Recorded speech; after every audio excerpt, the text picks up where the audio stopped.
Hello Chetan గారు. Hello madam. Weight loss అవ్వాలని ప్రతి ఒక్కళ్ళకి ఉంటుందండి. చాలా మంది ఏంటంటే వాళ్ళు తీసుకునే క్యాలరీస్ లోని కొంచెం కొంచెం తీసుకోవడం, ఒక పూట మార్చేసుకోవడం ఇలా చేస్తూ ఉంటారు. ఏదేమైనప్పటికీ కూడా వెయిట్ లాస్ అవుతారు. దాంతో పాటుగా హెయిర్ లాస్ కూడా అవుతూ ఉంటుందండి.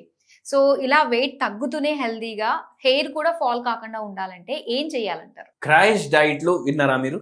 ఆ క్రాష్ డైట్ లో ఎట్లుంటాయి? ఒక ఎగ్జాంపుల్ ఇస్తా నేను. ఉమ్, మొత్తం రోజు నేను ఏం తినను, ఒక ముద్ద కూడా తినను, ఏది తినను. అవును. కానీ 24 hours కి ఒక్కసారి నేను తింటా. అది కూడా ఎంత కొద్ది కొద్దిగానే తింటా. కొందరు ఏం చేస్తారు, అరే లిక్విడ్లతోటి వెయిట్ లాస్ అవుతుంది, ఏం తినను, ఓన్లీ వెజిటేబుల్ జ్యూస్ తాగుతా. ఎంత 3 నెలలు అని అంటారు. ఇట్లా క్రాష్ డైట్లు అంటారు. Against nature. ఇది మైండ్ ప్రశాంతంగా ఉంటాడు వాడు అట్లా చేసి? అస్సలు ఉండదు. ఏమైతుంది? వెయిట్ లాస్ అవుతుంది. వెయిట్ లాస్ అయితే అవుతుంది, కానీ వాడు ఏ రోజు అయితే ఆ డైట్ వదులుతాడు మళ్ళా వెయిట్ గెయిన్ స్టార్ట్ అవుతుంది. అవునా కాదా? అదే కాకుండా వెరీ ఇంపార్టెంట్లీ ఏంటంటే ఆ డైట్ వాళ్ళు లైఫ్ టైం మెయింటైన్ చేయలేరు. Right, correct. కొందరు 2-3 రోజులకి టాటా బాయ్ బాయ్ అంటారు.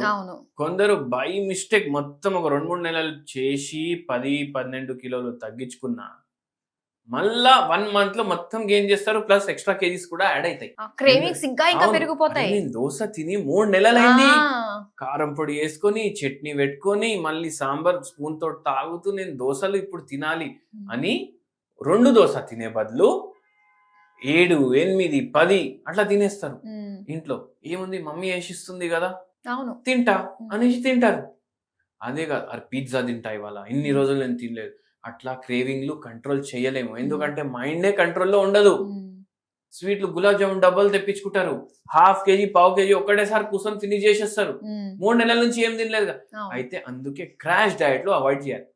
ఇవే కాదు, హెయిర్ ఫాల్ కూడా అవుతుంది. ఎందుకైతుంది హెయిర్ ఫాల్? విటమిన్స్ అవసరం, B12 అవసరం, విటమిన్ డి అవసరం, విటమిన్ ఏ అవసరం, విటమిన్ కే అవసరం. ఇవన్నీ హెయిర్ ఫాల్ కి చాలా ఇంపార్టెంట్. ఒకవేళ హెయిర్ ఫాల్ మనది కంట్రోల్లో ఉండాలి అంటే రోజుకి 100 పడుతున్నాయి అనుకోండి, ఏం కాదు. ఎందుకు 100 పడితే 100 కొత్తవి వస్తాయి. ఆ విషయంలో మనం టెన్షన్ తీసుకోవాల్సిన అవసరం లేదా? 100 అని టెన్షన్ తీసుకునే అవసరం లేదు. టెన్షన్ ఎప్పుడు తీసుకోవాలి? 100 పోతున్నాయి కానీ 100 రావట్లేదు. ఓహో, డెన్సిటీ తగ్గుతుంది, ఓవరాల్ సన్నబడిపోతుంది జుట్టు. ఇప్పుడు వచ్చి అంటారు, డాక్టర్ గారు నా జడ ఇంతలా ఉంటుండే ఇప్పుడు ఇంత సన్నబడిపోయింది. వెయిట్ లాస్ కి ఇట్లా క్రాష్ డైట్లు చేసుకొని ఇట్లా మీకు జుట్టు లాస్ అవుతుంది.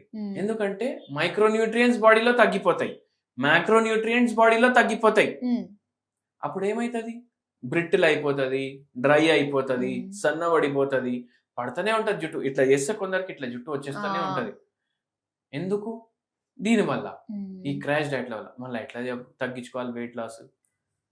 నెలకు 1 కిలో అయితే 24 నెలల్లో 24 కిలో.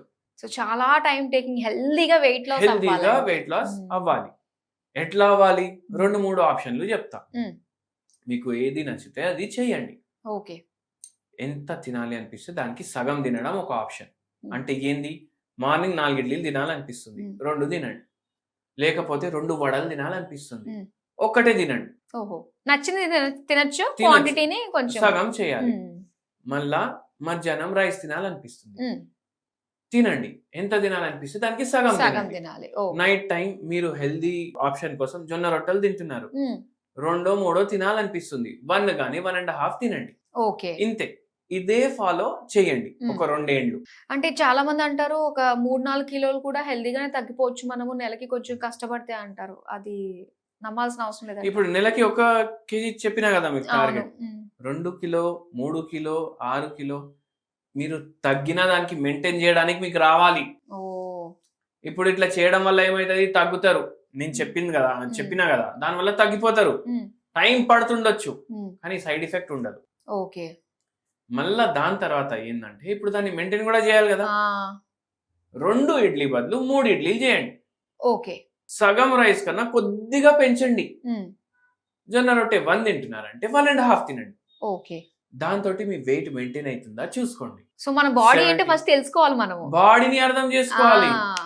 ఇప్పుడు వేరే వాళ్ళ బాడీ చూసి మనం కమెంట్ చేస్తాం. మ్మ్. మన బాడీ ఎట్లా నడుస్తుంది మనకు అర్థం అవ్వకపోతే అవును ఏం లాభం? అవును. అట్లా చేయండి. కానీ ఒక్కొక్కసారి ఏమవుతుంది, ఇవి చేసినా తగ్గట్లేదు. మ్మ్. అయితే మీ మెటబాలిజం స్లో ఉంది, మ్మ్. అది కొద్దిగా పెరగాలి. అంటే ఏంది, మ్మ్. ఇప్పుడు ఈ ఫోన్ ఉంది, మనం బ్యాటరీ ఛార్జింగ్ పెట్టేసి ఫుల్ చేసుకున్నాం ఫోన్. మ్మ్. ఇప్పుడు ఆ బ్యాటరీ దిగాలి. ఆ బ్యాటరీ ఎప్పుడు దిగుతుంది? మనం ఫోన్ వాడితేనే దిగుతుంది కదా. మ్మ్. స్విచ్ ఆఫ్ చేసి పెట్టేస్తే మ్మ్. ఒక 2-3 మంత్స్ తర్వాత కూడా ఆన్ చేస్తే బ్యాటరీ ఫుల్ ఉంటుంది దాంట్లో. ఉంటుంది. అయితే బ్యాటరీ డ్రైన్ అవ్వడానికి మనం ఫోన్ వాడుతున్నాం. మ్మ్. మన వెయిట్ కూడా తగ్గాలి అంటే మనం బాడీని వాడుకోవాలి కదా. అవును. ఒక అరగంట వాకింగ్ చేయండి డైలీ, ఆ. మెటబాలిజం పెరుగుతుంది. ఓ ఓకే. మెటబాలిక్ యాక్టివిటీ అంటే ఏంది, మ్మ్. మన బాడీలో ఏదైతే ఫ్యాట్స్ ఉన్నాయి, ఏదైతే కార్బోహైడ్రేట్స్ ఉన్నాయి, ఏదైతే ప్రోటీన్స్ ఉన్నాయి అవి బ్రేక్ అవ్వడం. మీరు వాకింగ్ చేస్తేమో మెటబాలిక్ యాక్టివిటీ పెరుగుతుంది బాడీలో, మ్మ్. దాంతో ఫ్యాట్ బ్రేక్ డౌన్ అవుతుంది. ఓకే. అది సెకండ్. మ్మ్. మళ్ళా ఇంకోటి ఇంపార్టెంట్, వెరీ ఇంపార్టెంట్, ఇది థర్డ్ పాయింట్. మ్మ్. మోకాలు నొప్పులు ఉన్నాయి, వాకింగ్ ఎట్లా చేయాలి? మ్మ్. వాకింగ్ చేసినా వెయిట్ తగ్గట్లేదు. ఎందుకు అంటే నాకు థైరాయిడ్ ఉంది. ఓకే. ఇట్లా కూడా ఉంటాయి కదా. మ్మ్. బీపీ వ్యాధి ఉంది, దానికి గోళీలు వాడుతున్నాను, దానివల్ల బరువు పెరుగుతుంది నాకు. మ్మ్. ఇట్లా కూడా ఉంటది. ఆ, అవునండి. అయితే ఇప్పుడు వాళ్లకు ఆప్షన్ లేనప్పుడు వాళ్ళు హోమియోపతి వైద్యం వాడండి. ఓకే. మీకు మోకాలు నొప్పులు ఉంటే మోకాలు నొప్పులు కూడా తగ్గుతాయి, వెయిట్ కూడా తగ్గుతుంది. మ్మ్. మీకు షుగర్ వ్యాధి ఉంది, షుగర్ వ్యాధి కూడా తగ్గుతుంది, వెయిట్ కూడా తగ్గుతుంది. ఓ. మీకు థైరాయిడ్ వ్యాధి ఉంది, థైరాయిడ్ పూర్తిగా తగ్గుతుంది, వెయిట్ కూడా తగ్గుతుంది. కొందరికి నాకు నరాలు నొప్పులు ఉన్నాయి, మ్మ్. నడవనీకి వస్తలేదు, తిమ్మిర్లు పెరిగిపోతున్నాయి, హోమియోపతి వాడండి, నరాల ప్రాబ్లం కూడా తగ్గుతుంది, బరువు కూడా తగ్గుతుంది. వావ్, అసలు వెయిట్ లాస్ లో కూడా మనకి హోమియోపతిలో చక్కటి మెడిసిన్స్ ఉన్నాయన్నమాట అయితే. కానీ టైం పడుతుందంటారా? మీరు చెప్పినట్టుగా మన మెటబాలిజం ని యాక్టివేట్ చేసుకోవడానికి ఫుడ్ హ్యాబిట్స్ ఇవన్నీ చేస్తూ హోమియోపతి వాడుతున్నప్పుడు మనకి ఎలా ఉంటుందంటారు? ఒకరు ఏమన్నారంటే వాళ్ళ వైఫ్ వెయిట్ 112 kgs ఉండే, డైలీ నైట్ ఫ్రైడ్ రైస్ కానీ, మంచూరియా కానీ, చికెన్ 65 కానీ ఇవి తినడం. ఇవి ఎవరు వండేసి ఇస్తారు? బయటే, బయటికి వెళ్ళి తెప్పించుకోవడం డైలీ ఖచ్చితంగా కావాలి. అక్కడే అర్థమైపోతుంది. అవి మానదు సార్, వాకింగ్ చేయమంటే చేయదు. మ్మ్. గ్లాస్ ఇప్పుడు టీవీ చూస్తుంది అనుకోండి మా మిస్సెస్, మ్మ్. జస్ట్ టేబుల్ ఒక 2 అడుగులు వేస్తే టేబుల్ ఉంటది, దాని మీద వాటర్ బాటిల్ నింపేసి ఉంటది. మ్మ్. ఎందుకంటే మళ్ళా కిచెన్ వరకు ఎవరు పోతారు, ఫ్రిడ్జ్ లోకి వెళ్ళి ఎవరు తీసుకొస్తారు అనేసి అక్కడ పెట్టుకుంటది. మ్మ్. అది కూడా తీసుకోవాలి అంటే ఎవరినో ఇంట్లో పిలిచి ఆ బాటిల్ అని చెప్తారు. ఓకే.